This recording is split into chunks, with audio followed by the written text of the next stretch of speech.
کہ ہر نفس کو، ہر ذی روح کو، ہر جان کو موت کا جو ذائقہ ہے وہ چکھنا ہے۔ اچھا، اس کو ذائقہ کیوں کہا گیا؟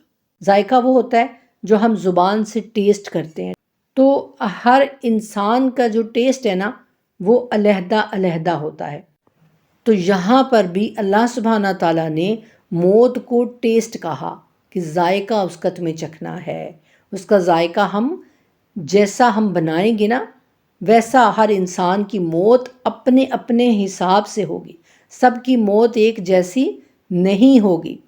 جو نیک ہوگا، جس نے اچھے اعمال کیے ہوں گے، تو اس کی موت کا جو ذائقہ ہے وہ بہت ہی شیریں ہوگا، اور جو استغفر اللہ گنہگار ہوگا تو اس کی موت کا وہ ذائقہ، وہ ٹیسٹ بہت ہی بد ذائقہ ہوگا۔ اس کی تکلیف، اس کی مصیبت جو ہے وہ بڑھ جائے گی۔ تو اس لیے اللہ سبحانہ تعالیٰ نے، اللہ تعالیٰ یہ بھی کہہ سکتے تھے نا کہ ہر ذی روح کو، ہر جان کو موت آنی ہے، لیکن اللہ تعالیٰ نے کہا کہ ذائقہ، تمہیں اپنی موت کا ذائقہ چکھنا ہوگا۔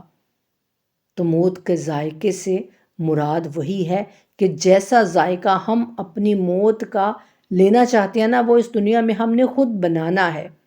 اگر ہم چاہتے ہیں کہ ہماری موت کا ذائقہ بہت اچھا، بہت بہترین ہو، تو پھر اس میں ہمیں وہ مصالحے بھی ڈالنے ہیں جو کہ اس کو ذائقے دار بنائیں۔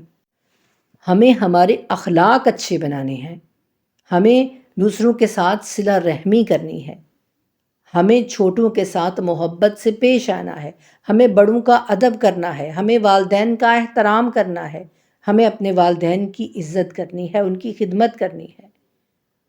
اور دیکھیے، جو کچھ بھی اللہ اور اس کے رسول ہم سے چاہتے ہیں وہ سب ہمیں اپنی زندگیوں میں شامل کرنا ہے، تب ہماری جو موت ہے وہ بہترین موت ہوگی۔